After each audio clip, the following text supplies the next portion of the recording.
So I happened to be there in Israel too.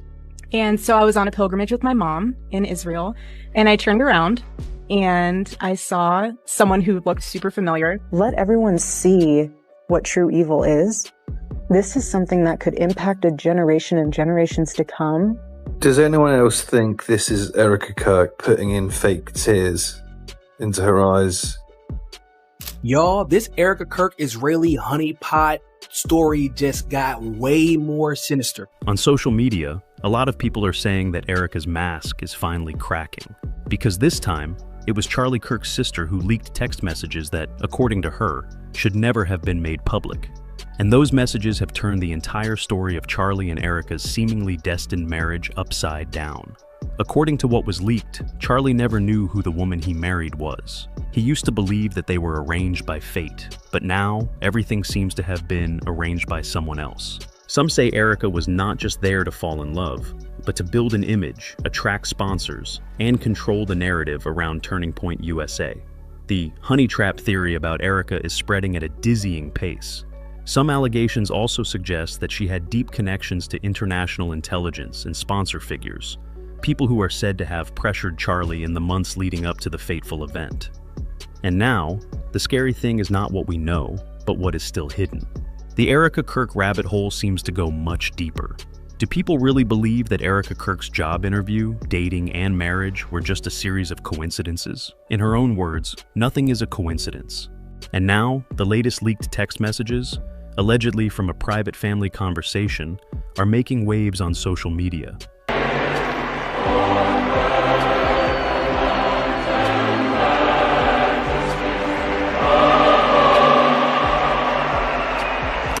In one, Charlie confides to his sister, "I don't even feel like I know her anymore." That statement sounds both sad and apocalyptic. Charlie seems to be complaining that Erika has changed completely in the last year before the incident, especially the way she started acting like she's the real power in Turning Point USA, making major decisions without consulting him. A whistleblower inside TPUSA even confirmed that Erika's behavior during that time was so unusual, it was almost as if she were preparing for a new role, one that would replace Charlie. Every time Erika showed up at Turning Point events, things seemed to change slightly, but noticeably. A few posts were edited, some people on the attendance list suddenly disappeared without explanation. Instead, there were unfamiliar faces. No one knew who they were, but they were always present, always observing, taking notes, and adjusting every little detail. No one spoke about it aloud. No one dared to question it. But according to one former employee, it felt like they were no longer running the organization. They were being watched. It wasn't that Erika and her team took over immediately. Everything was done quietly, methodically, like a test of reaction. And if these messages are true, perhaps we've all just seen the tip of a long-planned plot. Do y'all really believe that job interview turned date turned marriage was a coincidence? Well, in Erika Kirk's own words, nothing is a coincidence. But nothing is by coincidence. And now the latest leaked text messages, allegedly from a private family conversation, are making waves on social media. Every time Erika got involved in a Turning Point event, something felt off. People got pulled from their posts for no clear reason, replaced with names nobody recognized. They weren't loud about it. They just appeared. They'd hover, take notes, make little adjustments. It wasn't like they were running things outright, more like they were watching, testing reactions. And they did strange things, subtle stuff, asking for background checks on volunteers who'd already cleared, rerouting internal comms through temporary systems nobody could verify, requesting access to attendee lists that had nothing to do with their role. What most people don't realize is that Erika had already started acting like CEO before Charlie even died. She was giving orders, making executive calls, speaking for the organization in ways that made all of us uncomfortable. Everything was done quietly, methodically, like a test of reaction. And if these messages are true, perhaps we've all just seen the tip of a long-planned plot.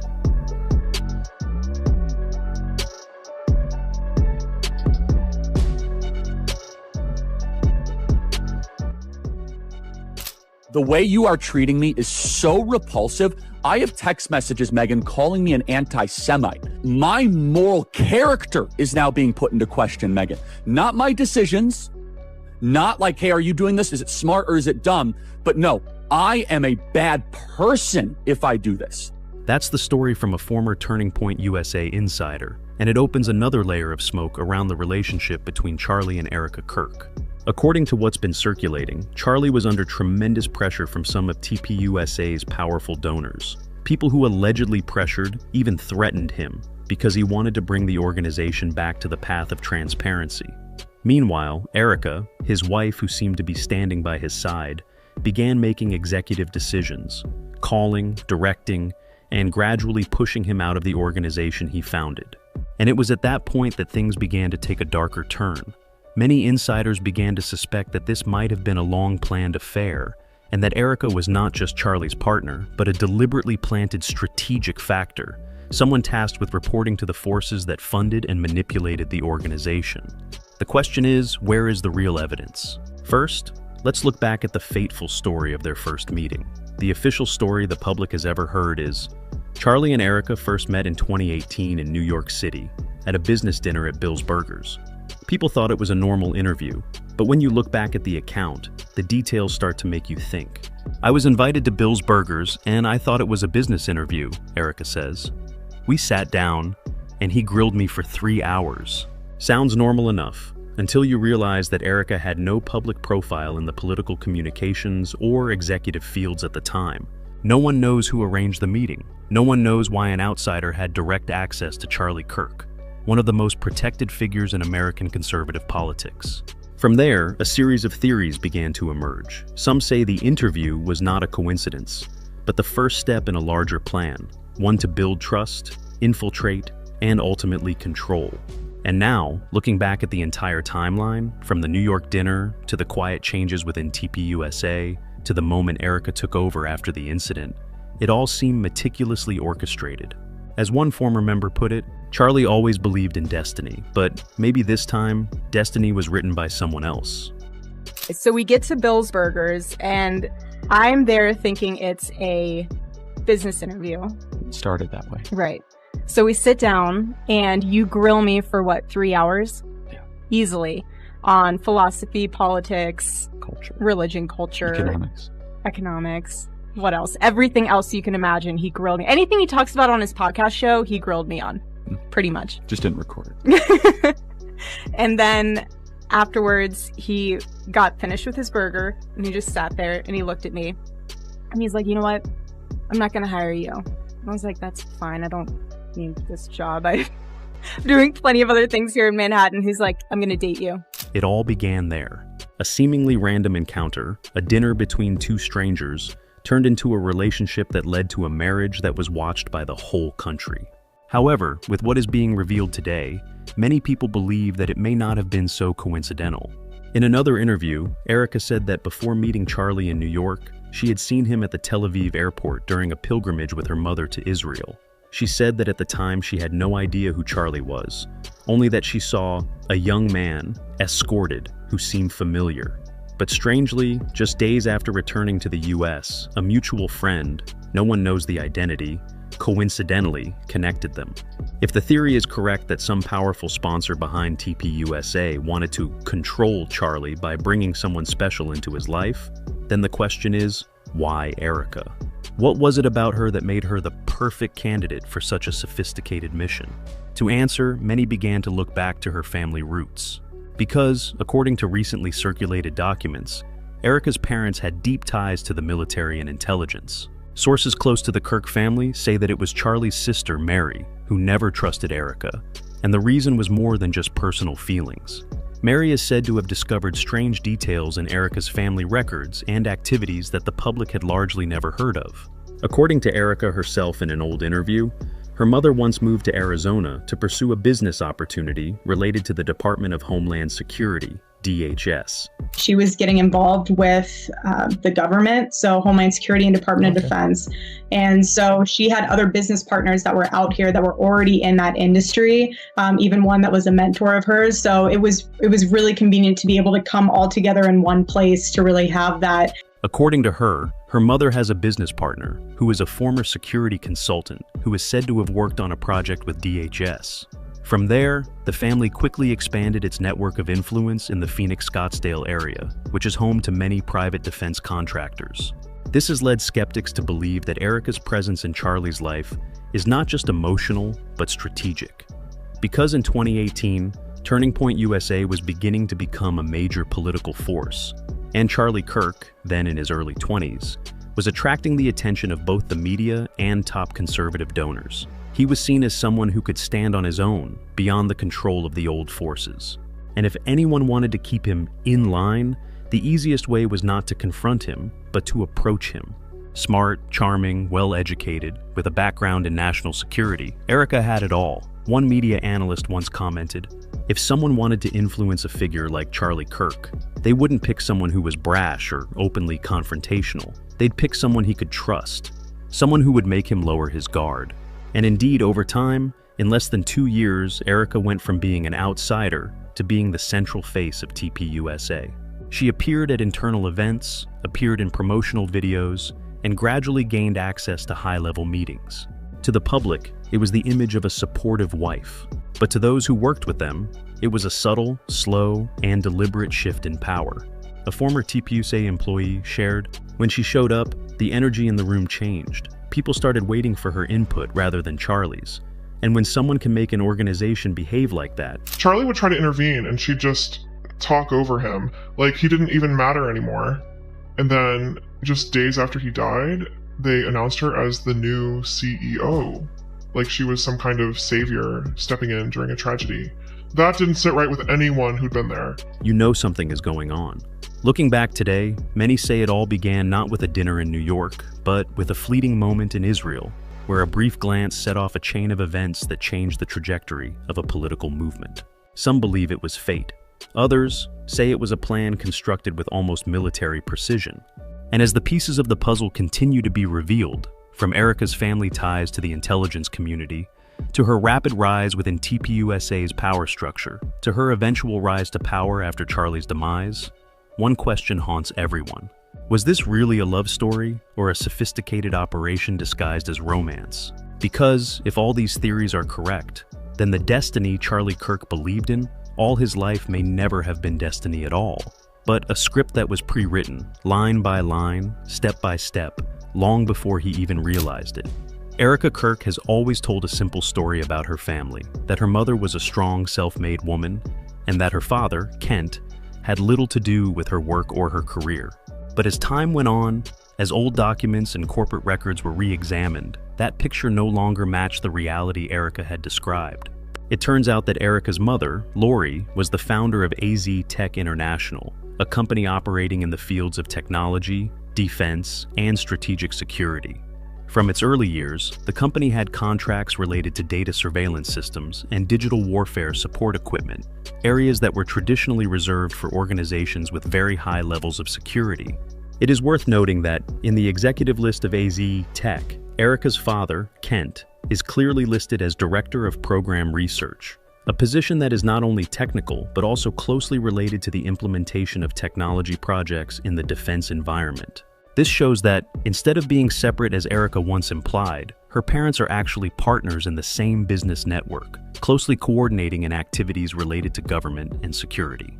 Shortly after, Miss Lori continued to establish a subsidiary called GTK Industries, a business specializing in providing digital security solutions and data analysis for the Department of Defense, DoD, Department of Homeland Security, DHS, and intelligence units. On its profile page, GTK Industries describes its mission as enhancing the protection of technical borders, analyzing national risks, and supporting technology security infrastructure. The phrase may sound dry, but to industry insiders, it means the company is directly involved in the U.S. strategic information collection, processing, and surveillance system. And it is here that observers begin to ask, was Erika Kirk, from that family background, being groomed for a more special role than the public realizes? A person who used to work in Phoenix said, AZ Tech and GTK are not big prominent companies, but they have contracts that make many people curious. Highly confidential projects, undisclosed funding sources, that kind of thing is never just a coincidence. But the most mysterious part of the whole story lies in a nonprofit organization that Erika was very proud of, Romanian Angels.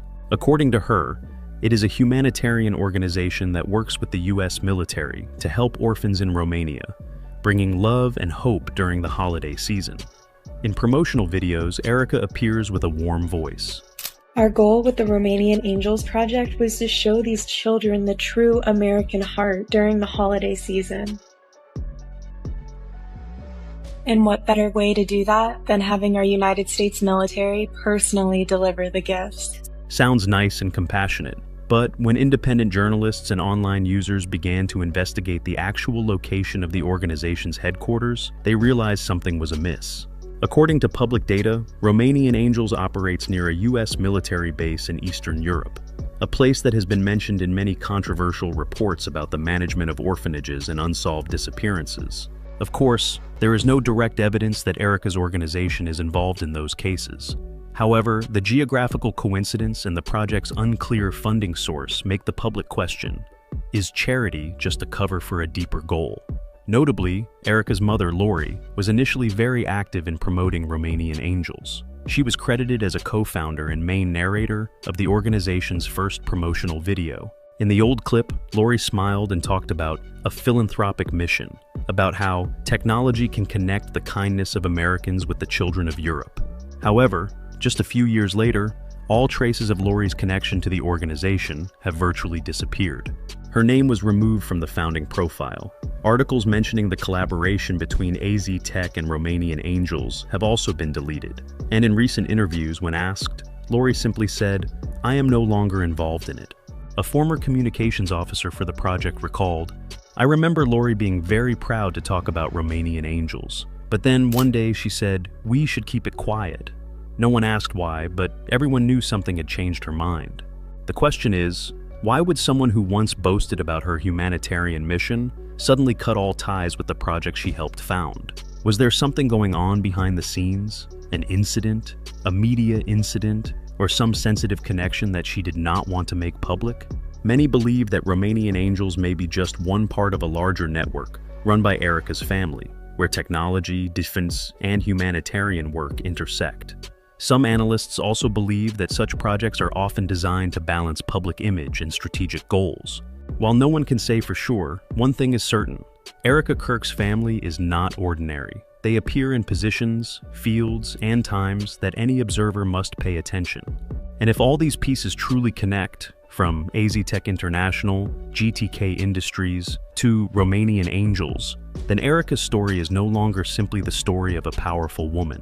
It becomes a mysterious web of power, technology, and global influence, where everything is covered with gentle stories, inspiring smiles, and beautiful-sounding humanitarian projects. But sometimes, the sweetest things are the thin mist that hides what no one is allowed to see. And what better way to touch the hearts of the public than to have the US military itself hand out gifts to children? That's how Erika Kirk once described her mission with Project Angel Romania, an image that was both beautiful and too perfect to be suspicious. But when you put all the details together, things start to lose their inherent randomness. Erika once said that she coincidentally met Charlie Kirk at the airport while on a pilgrimage with her mother in Israel. It sounds like a cute story with a hint of fate. But if you look at the context, was it really a purely spiritual trip? Or was Erika's mother, Lori, there for defense or intelligence work, like the activities she had participated in before? And then, there was another coincidence that made it all the more difficult to ignore. Erika worked on Donald Trump's campaign when she was still in the beauty pageant business. Meanwhile, Charlie Kirk's father, Robert Kirk, was one of the engineers who designed Trump Tower in Chicago. Two seemingly separate paths coincidentally intersected in the same orbit, revolving around powerful names and organizations. So, after all those details, can the meeting between Charlie and Erika still be considered a coincidence? Or was it a thread that was cleverly woven in advance, bound by forces, contracts, and relationships that the people involved could never control? And then, when Charlie passed away after a tragic incident, Erika's behavior left many people bewildered. In the images and videos that were circulated, Erika often smiled at the camera, appearing intimately with other men while the memorial service was still taking place. I don't trust her. I think she was set up. to like be his wife. Right. And then, hey, if he turncoats, you're up. Because if you look at her, like, because she's taking over Turning Point, right? In within 2 weeks, right? You have a grieving wife, and she's on a podcast right away, right? Hey, smiling. Oh yeah, I remember when we just got smoked in front of everybody, JFK style, and you're smiling. Yeah. So that's weird. That's number one, right? Memorial. Can we all agree that shit looked like fucking, a WWE event? Like, that was WrestleMania. Right. Fireworks and all. I'm like, what is this? The memorial, which was supposed to be held in Charlie's hometown of Illinois, was moved to Arizona, where Erika's family lives and where her mother's company is based. Charlie Kirk's parents and sister, the closest people to her, did not even show up for the memorial. Several sources close to the family revealed that they objected to the way the event was organized and felt that something was not right. Then another rumor emerged that J.D. Vance, Charlie's close political friend, had interfered with the process of repatriating the body from Utah, and that Charlie's body was removed from Air Force 2 before the official autopsy had taken place. Of course, no one has confirmed this, and there is no clear evidence, but the silence from those involved has only added to the public's suspicions. From Israel to New York, from Arizona to Washington, D.C., every piece of this story seems to be strangely connected. A chance meeting, a family with ties to the defense industry, a nonprofit located near a military base, a memorial service moved away from its hometown, and a series of inexplicable actions in the immediate aftermath of the incident. Perhaps, as one viral comment put it, in a story with so many coincidences, sometimes nothing is a coincidence anymore. The only thing that is certain right now is someone is hiding something. And until the truth is revealed, Erika Kirk's every smile, every speech, every move will continue to be scrutinized, not out of malice, but because public intuition is rarely wrong. This story is not just about a marriage or the rumors surrounding a powerful woman. It is a reminder that in the modern world, the truth rarely lies on the surface. Every smile, every handshake, every accidental promise can be carefully calculated. Sometimes, what seems like destiny is just strategy disguised as emotion. We live in an age where information can be distorted, where people create perfect images to hide things that no one is allowed to know. And so, the most important thing is not who to believe, but knowing when to ask the right questions. Because sometimes, what blinds us the most is not lies, but stories that are too well told. What about you? Do you believe that it is all just coincidence? Or is this a pre-planned plan? Leave a comment below and let me know what you think. Don't forget to like if you want me to continue digging into J.D. Vance's role and the funding network behind TPUSA. And subscribe so you don't miss the next part, where we'll touch on truths that no one wants to be exposed. Because sometimes, silence is the language of power.